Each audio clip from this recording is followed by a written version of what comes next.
Hello friends, welcome to Telugu audio story. మీరు కనుక ఛానల్ని ఫస్ట్ టైం చూస్తున్నట్లయితే ఛానల్ సబ్స్క్రైబ్ చేయండి, లైక్ చేయండి. అలాగే ఈ స్టోరీపై మీ వాల్యుబుల్ ఒపీనియన్ని కమెంట్ రూపంలో తెలియజేయండి. ఇక కథలోకి వెళ్దామా? చెల్లి నీవెవరో పార్ట్ 9 చూసే ముందు పార్ట్ 8 చూడండి. లింక్ డిస్క్రిప్షన్లో ఇవ్వడం జరిగింది. స్కూల్ గేట్ దాటగానే నడుస్తానమ్మా అంటూ అమ్మ చంక దిగేశాడు లక్కీ. ఎత్తుకుంటాన్రా, ఆడుకుని ఆడుకుని అలసిపోయావు కదా అని లాలనగా అంది చైత్ర. చాలా లాంగ్ ఆఫీస్కి వెళ్ళి నువ్వే అలసిపోయావు మమ్మీ, నేను చాలా స్ట్రాంగ్, చాలా యాక్టివ్ కదా, నేను నడుస్తాను అంటూ చైత్ర భుజానికి ఉన్న తన స్కూల్ బ్యాగ్ కూడా తీసేసుకున్నాడు లక్కీ. వాడి మెచ్యూర్డ్ బ్రెయిన్కి తన కష్టాన్ని కనిపెట్టుకుని ఉండే వాడి ప్రేమకి మురిసిపోయింది చైత్ర. ఇద్దరు స్కూల్ ఆఫీస్ గురించి కబుర్లు చెప్పుకుంటూ ఇంటికి వచ్చేశారు. రావడమే లక్కీకి బాత్ చేయించి తాను కూడా ఫ్రెష్ అయ్యి వాడికి స్నాక్స్ పెట్టి హోంవర్క్ ఏమన్నా ఉందా అంటూ బుక్స్ తీసుకొని కూర్చుంటే అప్పుడే అక్కడికి వచ్చాడు వికాస్.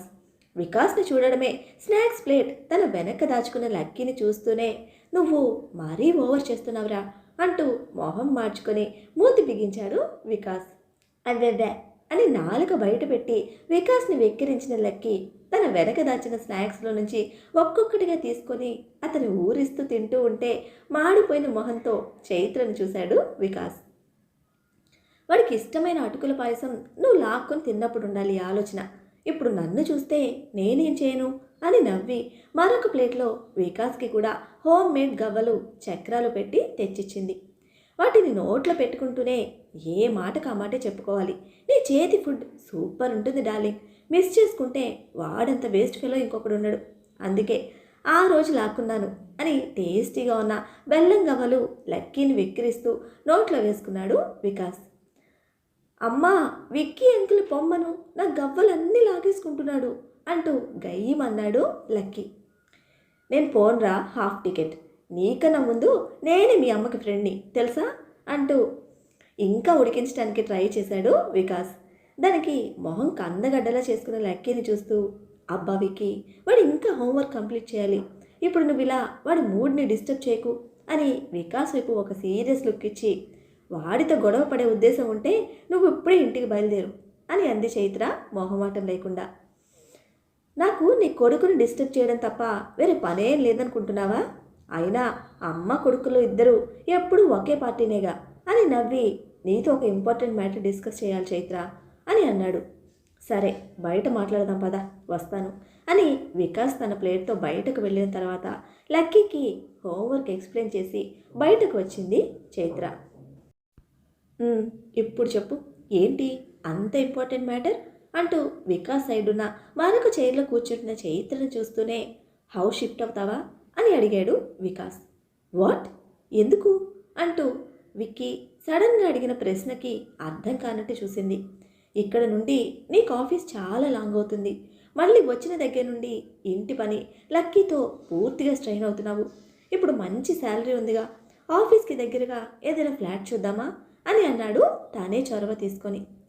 నా గోల్ నీకు తెలుసు కదా అని విక్కీతో అంటూ తెలుసు అన్నట్టు చూస్తున్న వికాస్తో నాకు మారటం ఇష్టం లేదని స్పష్టంగా చెప్పింది చైత్ర. నీ గోల్ నువ్వు డెఫినెట్గా రీచ్ అవుతావు, బట్ ఇప్పుడు స్ట్రెస్ అవుతుంది కదా, ఒక్కసారి ఆలోచించు అని రిక్వెస్ట్ చేశాడు. నో వికాస్, నాకు లక్కీకి ఇక్కడ అంతా కంఫర్ట్గా ఉంది, పర్టికులర్గా వాడి స్కూల్, మళ్ళీ అంత మంచి స్కూల్, అటువంటి కంఫర్ట్ వాడికి నేను ఇవ్వలేను అని చెప్పింది చైత్ర. బట్ ఈ ఏరియా అంత సేఫ్ కాదు చైత్ర, నీకు ఎప్పటి నుంచో చెప్తున్నాను, అట్లీస్ట్ మా ఏరియాలోకైనా షిఫ్ట్ అవ్వమని అని రిక్వెస్ట్ చేస్తూ ఉంటే ఎక్కడికి వెళ్ళినా ఈ ప్రాబ్లం ఫేస్ చేయక తప్పదు విక్కీ. అందరూ మనల్ని అర్థం చేసుకోవాలని, మన కోసమే ఆలోచించాలని నేను అనుకోవడం లేదు. ఇక ఈ టాపిక్ వదిలే అంటూ డిన్నర్ గురించి అడిగింది. ఏముంది ఎప్పటిలానే అన్నాడు క్యాజువల్గా. మార్నింగ్ కర్రీ ఉంది, హీట్ చేసి ఇస్తాను, తీసుకుని వెళ్తావా అని అడుగుతూనే చైత్ర లోపలికి వెళ్తుంటే సూపర్, నీ చేతి కర్రీ వద్దనడమా, నెవర్ అంటూ చైత్ర వెనకాలే లోపలికి వచ్చిన వికాస్ తన కిచెన్లోకి వెళ్ళడంతో లక్కీ పక్కన సెటిల్ అయ్యాడు. ఏం హోంవర్క్ చేస్తున్నావు అంటూ వాడి గ్రాఫ్ చెరుగుతూ అడిగాడు. తల మీదున్న వికాస్ చేతిని తోసేసి కాపీ కొడుతున్నా అన్నాడు యాటిట్యూడ్గా. వాడి యాటిట్యూడ్కి అలవాటు పడిన విక్కీ 4 రూల్ కాపీరైట్ బుక్లో లేటెస్ట్ రాస్తున్నా వాడి హోంవర్క్ చూసి కాపీరైటా అని నవ్వుతూ అమ్మతో ఎవరైనా గొడవ పడ్డారా అని నెమ్మదిగా అడిగాడు, లక్కీకి మాత్రమే వినపడేలా. లక్కీతో ఎటువంటి డిస్కషన్ పెడితే చైత్ర అస్సలు ఊరుకోదు. వింటే కరిచేస్తుందని మెల్లగా అడిగాడు వికాస్. నేనుండగా మా అమ్మ జోలికి ఎవరైనా వస్తే ఊరుకుంటానా? తాట తీస్తా అని చెప్తున్న లక్కీ పొగరికి నవ్వుతూ వాడి ఫోర్ హెడ్ మీద కిస్ చేసి, గుడ్, నువ్వు ఎప్పుడు ఇలానే ఉండు. బట్ ఎవరైనా ఓవర్ చేస్తే నాకు చెప్పు, వాళ్ళ సంగతి నేను చూసుకుంటాను అని విక్కీ అనడంతో సరే అని థమ్ ఫింగర్ చూపించి తన వర్క్ చేసుకుంటున్నాడు లక్కీ. నువ్వు సూపర్ రా అని వాడి బుగ్గల మీద మళ్ళీ కిస్ చేసి చైత్ర కోసం వికాస్ కిచెన్లోకి వెళ్ళాడు. అలా వెళ్ళడమే వికాస్ కిస్ చేసిన బుగ్గలు ఫోర్ హెడ్ కర్చీఫ్తో గట్టిగా అదిమిపెట్టి తుడుచుకున్న లక్కీ కిచెన్ వైపు ఒకసారి చూసి హెయిర్ సెట్ చేసుకొని మళ్ళీ హోంవర్క్లో నిమగ్నమైపోయాడు. చైత్ర ఇచ్చిన కర్రీ తీసుకొని బాయ్ చెప్పి టేక్ కేర్ అంటూ వికాస్ వెళ్ళిపోయాడు. అతను వెళ్ళగానే డోర్ క్లోజ్ చేసి లక్కీతో సెటిల్ అయింది చైత్ర. చిన్నగా జీరపోయిన ఏడుపు గొంతుతో మాటలు వినిపిస్తూ ఉంటే కళ్ళు తెరిచి చూశాడు రాణా. హాస్పిటల్లోనే పర్సనల్ రూమ్ తీసుకున్న ఉదయ్ రిక్వెస్ట్ మీదే రాణాకు ఇష్టం లేకపోయినా అక్కడే స్టే చేస్తున్నాడు. నీకేం తెలుసని నువ్వు మాట్లాడుతున్నావు? మా అన్నయ్య గురించి చెప్తే డాక్టర్ చెప్పాలి, లేదా మా అల్లుడు చెప్పాలి. మధ్యలో అనవసరంగా నువ్వెందుకు దూరుతున్నావు? ఎక్కడ ఉండాల్సిన వాళ్ళు అక్కడుంటేనే మంచిది అంటూ ముక్కు చెందుతూనే ఉదయ్ మీద ఎగిరెగురుతుంది రుద్రాణి, అలియాస్ ప్రతాప్ వర్మ గారి చెల్లెలు. ఎప్పుడో ఒకసారి కానీ అలా ప్రశాంతంగా ఆదమర్చి నిద్రపోడు రాణా. ఎన్నో రోజుల తర్వాత ప్రశాంతంగా నిద్రపోతున్న రాణాకు ప్రభావతి ఏడుపుతో డిస్టర్బెన్స్ అవ్వకూడదని ఆవిడని ఓదార్చే ప్రయత్నం చేసి తిట్లు తింటున్నాడు ఉదయ్. అమ్మా, ఇది హాస్పిటల్, అంత గట్టిగా అరవకు అని రుద్రాణిని కంట్రోల్ చేయడానికి చూస్తుంది ఆమె కూతురు నేహ. నువ్వు నోరుబి, మనం ఎక్కడున్నామో తెలియకుండానే ఏడుస్తున్నానా అని ఇంకాస్త గొంతు పెంచి ఏడుస్తూ, చెట్టంత మనిషి ఇలా హాస్పిటల్లో పడితే ఏడవకుండా ఎలా ఉంటారే? అక్కడున్నది మా అన్నయ్య, నాకు బాధ ఉండదా? ఏడుపు రాదా అని ఫైర్ అవుతూ నన్ను ఏడవద్దని చెప్తాడా వీడని మళ్ళీ ఉదయం ఎదికిపోతుంది రుద్రాణి. ఈవిడికి ఏం చెప్పినా తప్పేరా దేవుడా అనుకుంటూ నేహ వైపు చూస్తే సారీ అని అంది లుక్ మూమెంట్తో జాలి పడుతూ. ఇంద్రని గోళకి లేచి కూర్చున్న రాణా ఇరిటేట్ అవుతూ కణతలు రబ్ చేసుకుంటూ లేచి వాష్రూమ్లోకి వెళ్ళి ఫోర్స్గా డోర్ క్లోజ్ చేసిన డోర్ సౌండ్కి రుద్రాణి నేహ ఇద్దరూ ఉలిక్కిపడి చూశారు.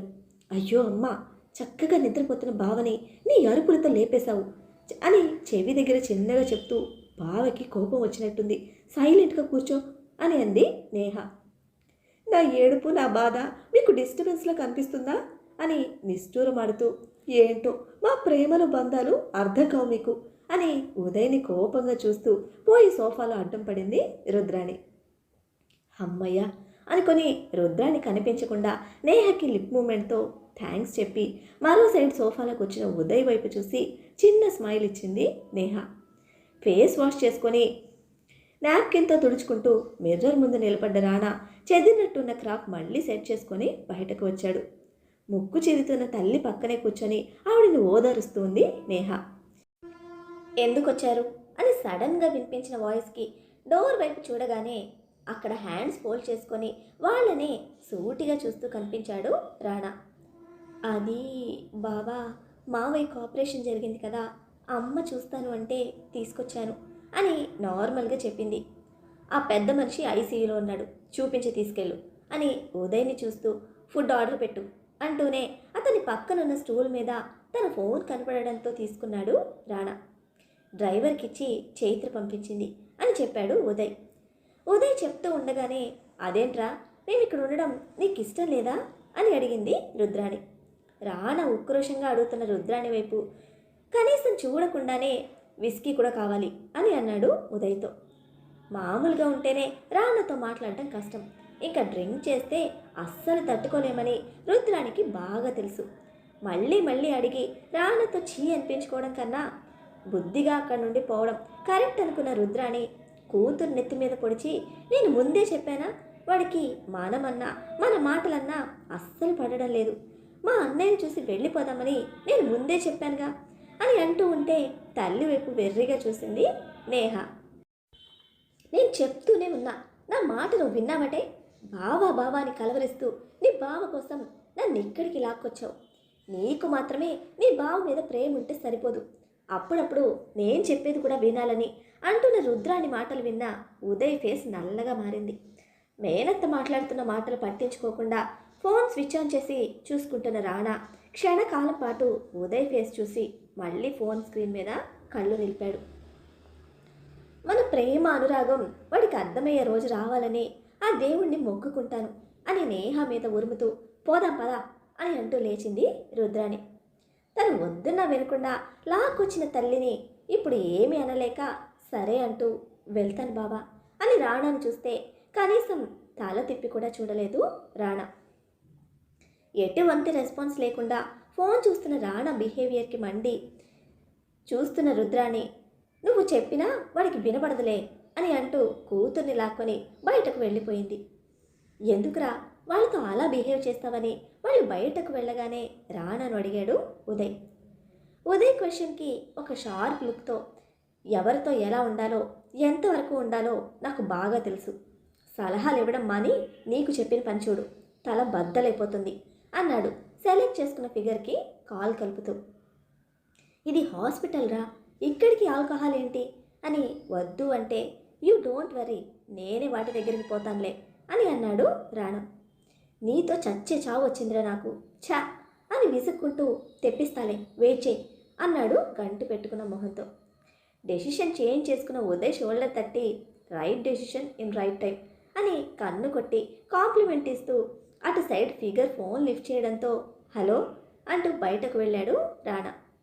వీడు మారడు అని ఒకలాంటి అసహనం బాధతో ఫుడ్ ఆర్డర్ పెట్టి వెంటనే డ్రైవర్కి కూడా కాల్ చేసి రాణా అడిగినట్టు విస్కీ బాటిల్స్ దానిలోకి కావలసిన స్టఫ్ తీసుకుని రమ్మని చెప్పాడు. ఇంటికి వచ్చిన రుద్రాణి వివేక్ మీద చిందులు తొక్కుతూ అన్నయ్య హాస్పిటల్ నుండి డిశ్చార్జ్ అయ్యే వరకు అక్కడే ఉండకుండా ఇంటికి ఎందుకు చచ్చావు అంటూ సీరియస్ అయింది. ఇప్పుడు నేను అక్కడ ఉన్నా నన్ను గుర్తించి ఎవ్వడు ఏం సన్మానం చేయడలే కానీ వాళ్ళు ఉన్నారు కదా వాళ్లే చూసుకుంటారు అని వివేక్ ఏదో చెప్తూ ఉంటే ఈలోపు తనకి ఫోన్ రావడంతో నేహ పక్కకు వెళ్ళిపోయింది. మా అన్నయ్య బాగుంటేనే మనం బాగుంటాం, వాళ్ళు ఉన్నారు వాళ్ళు చూసుకుంటారు అంటే రేపు ఆస్తంతా కూడా వాళ్లే తీసుకుంటారు అని కొడుకు మీద గొంతేసుకొని పడి ఎలాగైతేనే వివేక్ని హాస్పిటల్కి తరిమింది రుద్రాణి. ఫోన్ మాట్లాడి వచ్చిన నేహని ఎవరు అని అడిగితే సింపుల్గా ఫ్రెండ్ అని చెప్పి భుజాలు ఎగరేసింది. మా అన్నయ్య ఆరోగ్యం కుదుటపడ్డాక బావతో నీ పెళ్లి గురించి మాట్లాడతాను, ఇలానే వదిలేస్తే వాడు తాగి తాగి అడ్డమైన తిరుగులు తిరుగుతూ మనకి కాకుండా పోతాడని రాణా గురించి ఫీల్ అవుతూనే ఈలోపు ప్రేమ దోమ అని పిచ్చి వేషాలు వేయొద్దంటూ కూతుర్ని సహజమైన కంచు కంఠంతో హెచ్చరిస్తూ ఉంటే కాస్త భయపడినా నాకు అటువంటివేవీ లేవమ్మా, నువ్వు అనవసరంగా భయపడకు అని నమ్మకంగా చెప్పి భోంచేద్దాం రమ్మంటూ వెళ్ళింది నేహ. నా కూతురు బంగారం, వాడికే కనపడడం లేదు అని లోలోనే ఇదే మంచి ఛాన్స్, అన్నయ్య గుండె జబ్బుతో ఉన్నాడు కాబట్టి ఇప్పుడు రాణా కొంచెం కాకపోయినా కొంచెమన్నా మాట వింటాడు, ఈ ఛాన్స్ మిస్ అయితే మళ్ళీ ఇటువంటి మంచి ఛాన్స్ రాదని నేహతో పెళ్లికి రాణాను ఎలా అయినా ఒప్పించాలని బలంగా నిర్ణయించుకుంది రుద్రాణి. డిన్నర్ ఫినిష్ అయ్యాక ఫిగర్ని తీసుకుని తన స్పోర్ట్స్ కార్లో లాంగ్ డ్రైవ్కి వెళ్ళిపోయాడు రాణా. ఇప్పుడు కూడానా అని ముఖమంతా వికారంగా పెట్టి అడిగిన వివేక్తో వద్దు అని చెప్పచ్చుగా అని అన్నాడు ఉదయ్. అంత ధైర్యం నాకెక్కడుంది, ఎలానూ బావలేడుగా, నాకు ఒక్కడికే బోర్ కొడుతుంది, నువ్వే చూసుకో అని అంటూ వివేక్ కూడా హాస్పిటల్ నుంచి జంప్ అయ్యాడు. వెళ్తున్న వివేక్ని చూస్తూనే ఉండాల్సింది బావ కాదు బాధ్యత, అదే మీకుంటే ఈరోజు వాడి పరిస్థితి ఇలా ఉండేదే కాదని ఫీల్ అయిన ఉదయ్ మరొకసారి డాక్టర్స్తో మాట్లాడి ప్రతాప్ వర్మ గారి కోసం ఇంటికి వెళ్లకుండా అక్కడే స్టే చేశాడు. బయట ఉయ్యాలలో ఊగుతూ లక్కీని గుండెల మీద వేసుకొని నిద్రపుచ్చుతూ ఉంది చైత్ర. తన జీవితానికి సర్వం వాడే అని ప్రాణంగా పెంచుకుంటోంది. వాడు కూడా అంతే, అమ్మ అంటే పంచప్రాణాలు. అమ్మ అని నిద్రమత్తులో కూడా చిన్నగా పిలవడంతో అని అంది చైత్ర. నీ కొత్త జాబ్ గురించి డాడీకి చెప్పావా అని అడిగాడు నిద్రలోకి చేరుతున్న మత్తైన గొంతుతో. చెప్పాను అని భారమైన మనసుతో కళ్ళు మూసుకుంది.